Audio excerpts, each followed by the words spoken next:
Assalamualaikum warahmatullahi wabarakatuh. Perkenalkan, saya Mirza Aisyah dari kelas 1G dengan NIM 66622501138. Jadi di sini saya akan membahas sebuah konsep yang sangat mendasar namun sering diabaikan dalam politik. Jadi siapa sih sebenarnya yang memegang kendali? Nah, sejak dulu kita tuh paham dan tahu bahwa politik ini adalah bagian penting dari kehidupan. Dan idealnya kekuasaan itu tersebar luas di antara masyarakat. Kayak yang diajarin oleh teori pluralis elit bahwa demokrasi adalah tentang kompromi dan kekuasaan yang dibagi. Namun, seseorang sosiolog Italia abad ke-19 yaitu Gaetano Mosca di sini kayak menawarkan pandangan yang sangat bertentangan dan provokatif. Nah, dalam bukunya yang berjudul Elementi di Scientia Politica yang diterjemahkan menjadi The Ruling Class. Jadi, Mosca ini menyatakan bahwa demokrasi sejati ini hanyalah sebuah ilusi. Jadi, inti pemikirannya tuh kayak kekuasaan selalu dipegang sama kelompok kecil. Selanjutnya, apa sih inti teori dari teori The Ruling Class? Nah, jadi Mosca ini meyakini ada hukum sosiologis universal. Jadi setiap masyarakat dari yang paling kuno hingga modern selalu terbagi menjadi dua kelas utama. Nah, kelas yang pertama adalah kelas penguasa atau elit. Jadi mereka ini adalah minoritas yang jumlahnya lebih sedikit tetapi terorganisir dan menjalankan semua fungsi politik. Nah, mereka ini memonopoli kekuasaan dan menikmati manfaatnya. Nah, yang kedua itu mayoritas yang diperintah.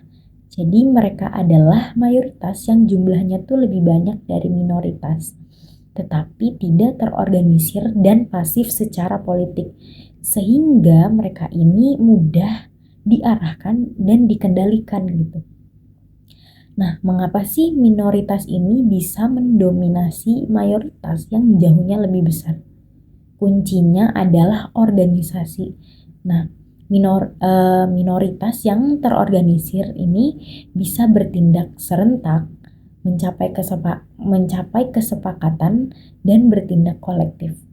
Sementara mayoritas yang tersebar luas ini kayak memiliki kepentingan yang beragam dan sulit berkolaborasi. Tapi selain organisasi, kelompok elit ini biasanya memiliki kualitas unggul, baik itu keunggulan moral, keunggulan intelektual, atau kekayaan yang mereka warisi atau peroleh. Nah, bagi Mosca, jadi kekuasaan, kecerdasan, dan organisasi adalah sarana vital bagi elit untuk mempertahankan dominasi. Nah, selanjutnya kita bahas sedikit tentang formula politik dan alat dominasi dari teori The Ruling Class. Nah, sebelumnya kan di sini ada yang namanya mempertahankan dominasi. Nah, dominasi ini kan biar langgeng nih, kayak elit nih nggak hanya mengandalkan paksaan, tetapi juga menciptakan formula politik. Nah, formula ini adalah kumpulan keyakinan, narasi, dan prinsip-prinsip moral atau hukum yang disepakati dan dihormati oleh mayoritas. Jadi tujuannya itu adalah untuk melegitimasi kekuasaan minoritas di mata publik. Contohnya, jadi bisa berupa prinsip demokrasi, kayak kekuasaan dari rakyat atau prinsip ketuhanan. Nah, formula ini berfungsi sebagai narasi subjektif yang membuat mayoritas menerima kekuasaan elit.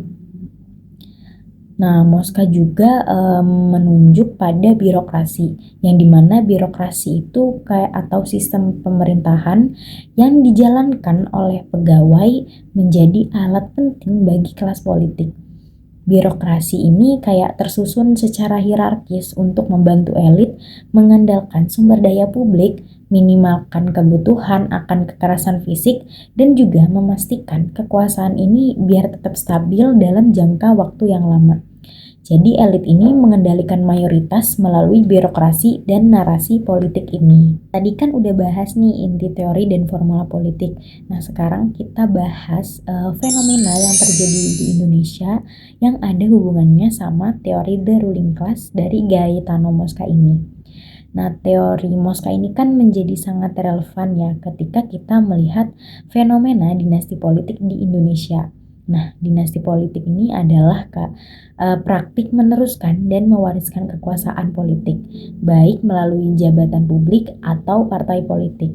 Nah, jadi jabatannya itu diteruskan kepada anggota keluarga atau kerabat dekat kayak suami, istri, atau saudara ipar, dan lain sebagainya.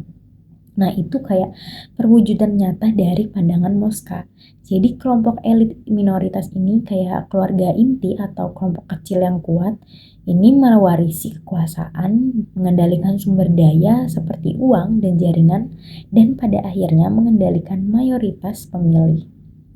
Nah, mereka menggunakan mekanisme demokrasi seperti pemilu atau perwakilan rakyat sebagai formula politik untuk melegitimasi kekuasaan mereka.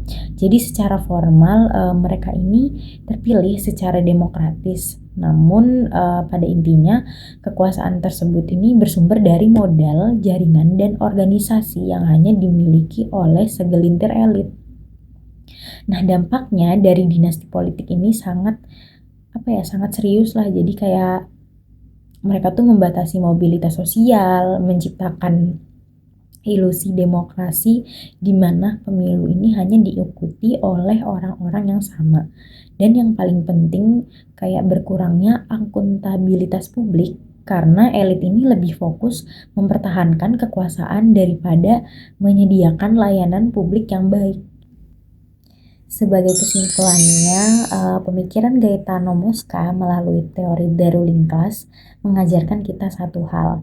Jadi terlepas dari sistem politik apapun kayak monarki atau demokrasi, kekuasaan sejati ini akan selalu berada di tangan minoritas yang terorganisir.